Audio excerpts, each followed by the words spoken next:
Hey guys, welcome back to more of the BBTAG 2.0.2 tier list. Let's just get right into more of the mid-tier, and we're starting off with Azrael. Now, Azrael didn't really get too much outside of some new partners to play with, but the one thing notable that he did get is pretty freaking huge. Simply put, his forward dash now stops at a set distance. Said set distance is now directly behind the opponent. Yeah, his dash step mix is now freaking insane, especially considering the fact that, yeah, there's a lot of pretty fast assists he likes working with, notably nowadays Adachi, Akihiko I would say is really good for him. And he still goes well with Gordo, but you may as well just run Adachi at this point. But nonetheless, the main thing he did get was a lot of new partners to play with, and so that alone is kind of a big deal. Just the fact that he now has a consistent dash step mix is so damn good, especially considering that 5A is one of his most damaging starters. That's it for Azrael. Let's look now at Naoto Kurogane, not Shirogane. And he is mostly similar to what he was previously. His DP is now a consistent knockdown, which is really good.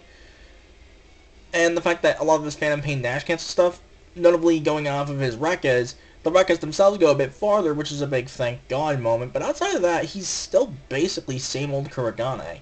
Still the same high execution barrier and everything. Now, if it weren't for that high execution barrier, this character would probably be a higher up character at the moment because of the fact that his assist game is now better, and his 4P was already really fucking good as it was. Yeah. Kurogane is a freaking beast, but unfortunately he isn't going to see much play for one major reason. He actually takes effort. I kind of had to there, but still. It is true. Next up we've got Orie, which is a pretty fun character. She is pretty freaking interesting, but I will say this. She didn't get too terribly much. The main thing she did get, however, was now out of her 214A and B, she can actually choose the follow-up freely rather than being locked to one of them. Which now gives her a consistent knockdown ender because now she can do 214B and then end on thick and fast for extra damage if she really needs to.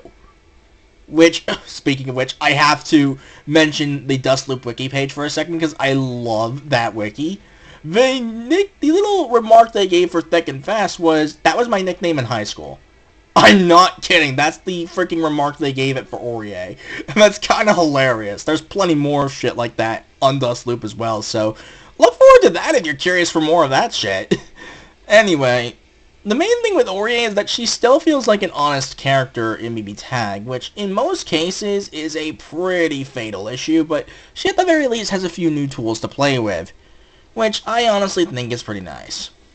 Next up we got Jin, a character who really didn't change much this patch at all, outside of a few things in particular.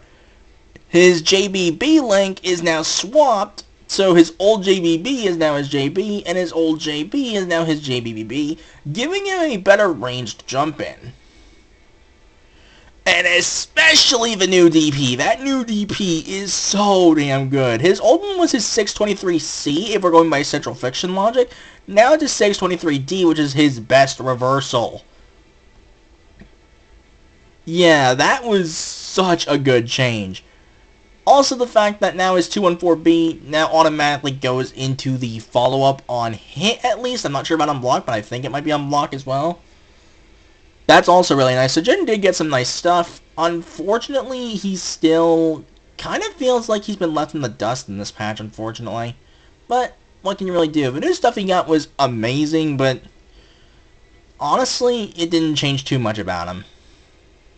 Next up, we've got Yosuke, a character who I thought was pretty damn good in the previous patch just due to the high damage he could do at a moment's notice. I will say this, delayed moonsault links are a lot easier now, which is a very nice thing. 236B buff was freaking huge.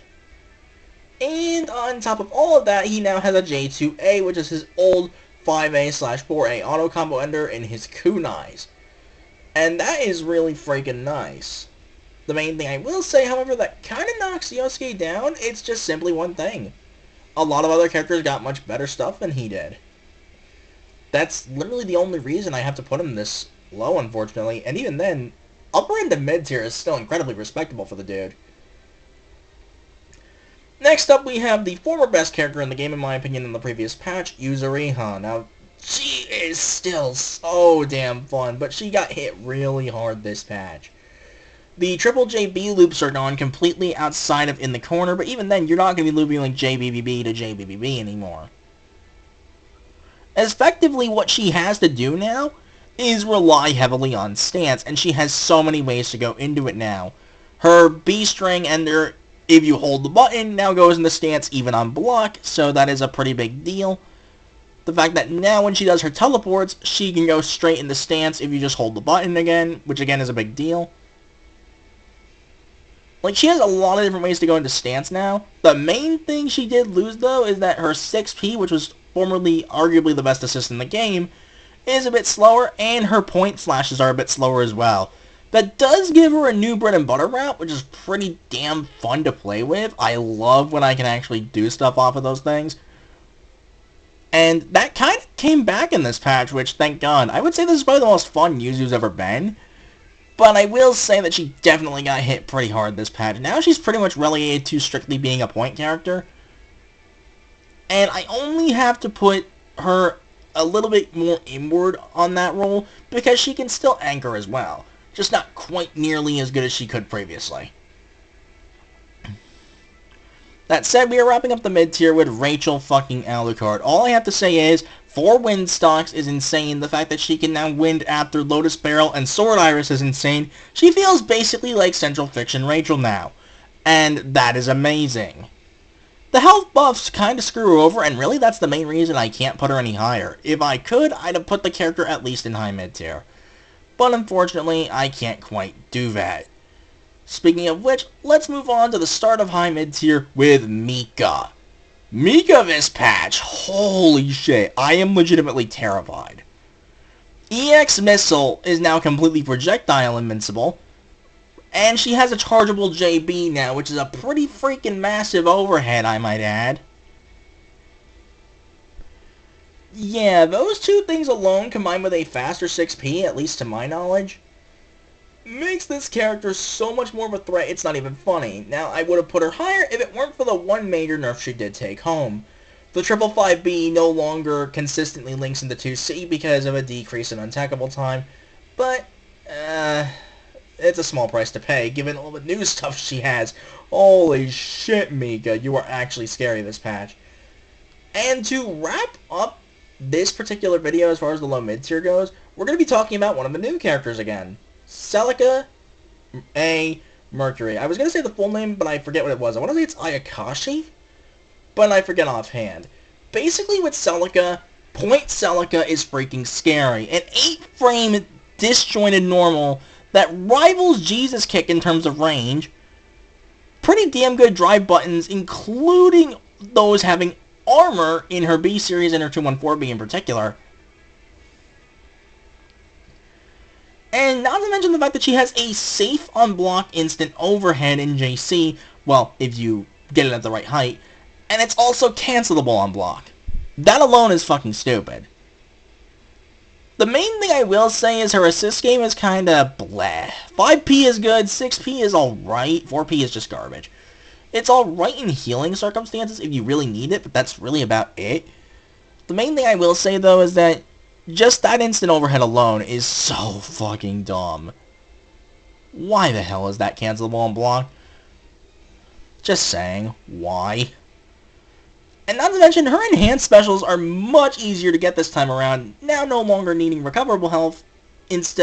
Basically, it no longer needs to burn recoverable health. Instead, if she doesn't have any period, she just gets the enhanced moves automatically. And that's just so damn good. Celica this patch is so freaking dumb to the point where it's actually terrifying. But that said, we'll continue with the high mid-tier in the next video. I'm actually surprised I managed to finish the mid-tier this time around. But yeah, until the next one. Later, guys.